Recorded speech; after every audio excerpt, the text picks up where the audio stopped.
Hi, welcome back to my YouTube channel. Today, we're going to be talking about Watchdogs. Why Watchdogs? Because it's a game that means a lot to me, and I think it has some interesting points. So, let's get started. The original Watchdogs was released in 2014 by Ubisoft, but before that, it was teased in an E3 trailer to a very excited audience. The trailer boasted a game that was pushing the upper limits of the next-gen consoles, PS4 and Xbox One at the time, and it looked amazing. That's all aside from the actual interest in the gameplay. The game was focused around the concept of hacking, forcing technology to bend to your will so you can look through a security camera.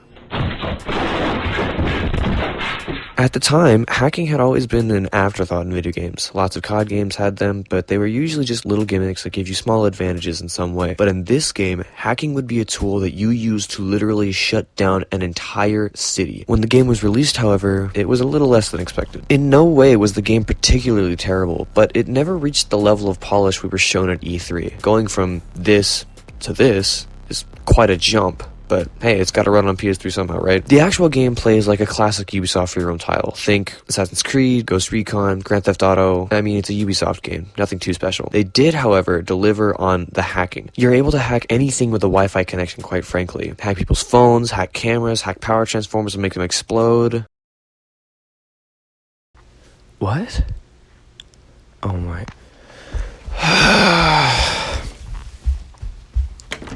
Dude, did you really have to... What? Yeah. Did you really have to write in that stupid joke? What's wrong with it? Dude, no, we're not gonna put that... Why I'm not? not gonna do that. Why not? That's stupid. It's no, funny. That's It's not... That's the joke. That we don't need... It's not funny. necessary. It Listen is. to me, dude. No, we're not gonna do... it. No, stop. Just put it in the video. Oh my god!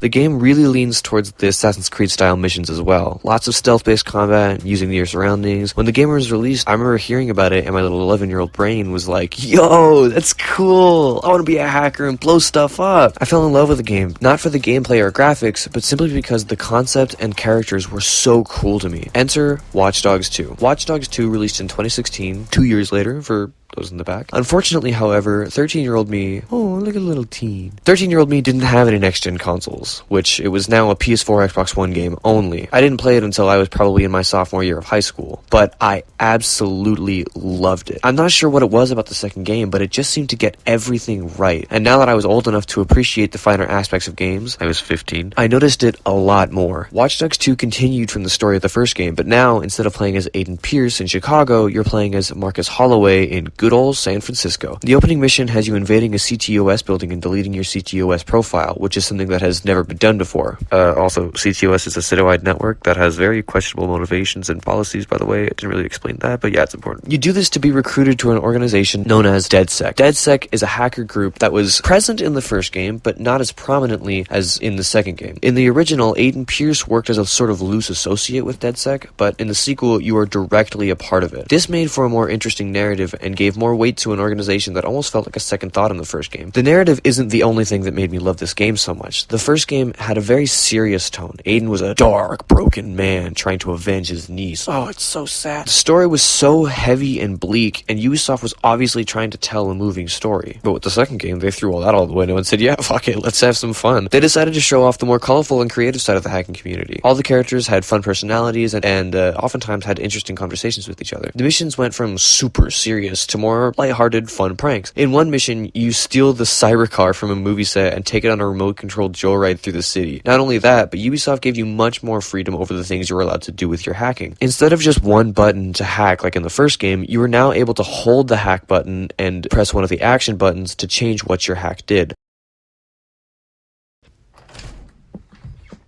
Okay, then grab them. Honestly, I think Watch Dogs 2 was the best rendition of the game, and I still have fun replaying it to this day, which brings me to my next and final topic, Watch Dogs Legion. On paper, this game really got me excited. I remember reading about it in a Game Informer, and it was kind of blowing my mind with what it was promising. And on that, it did deliver. This time, you're a member of DedSec in London, and not any specific one, because there's a lot of custom characters in this game. You need to recruit people to help you take down the police force that is turning the city into a giant prison. Also, it's the future. So basically, if you see someone on the street, you can ask them to become a part of DedSec and unlock them as a playable character. From the tech wizard hipsters, to the brave policemen, to the literal grandmas on the streets. You're able to recruit all of them. Each person has their own set of unique items and abilities, and by that I mean literally one special quirk and no weapons. And you use them to do several missions to take down the baddies. I had a hard time with this game because I was super excited to play it, but once I got it, I knew I wasn't going to have too much fun with it. It plays exactly like any other Ubisoft game with all the same side missions and collectibles and mission structures. Even the new concept of being able to recruit people is boring. If you do missions to quote-unquote liberate different areas on the map, you unlock specialist characters, people who are more tailored for a specific task with better abilities and a wider array of uses, which basically eliminates the need for recruiting anyone else. There's no point once you have all the specialists because they do everything already. And the new future setting was so bland, I felt like I needed to pour salt on my PlayStation. The year is 2030 and there's a communist party taking over concept is so overdone, and I'm so tired of hearing about a dystopian future. Part of the charm of Watchdogs 2 was that it took place in current time San Francisco, and in true Ubisoft style, you could actually visit real life places in-game and vice versa. I would have been so excited to explore the London streets, but there's no point because it all looks the same. It's all gray, it's all slightly accents of yellow, everyone looks the same. The skill tree is practically useless because some characters can't even hack certain things for whatever reason. Honestly, I think if Ubisoft does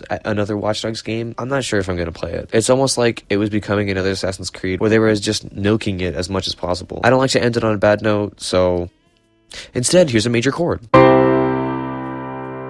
Hey guys, thanks for watching. Currently it is 2 in the morning and I'm just remembering to record the end card. I had a lot of fun making this video. My little brother wanted to be in it, but when I asked him to write a script...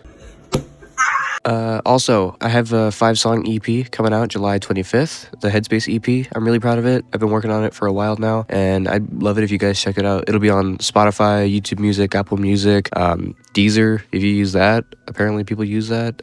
Tidal, if you use that. Does anyone use Tidal? Is that a thing? But yeah, also, hope you noticed, a bit of a quality jump from the last video to this one.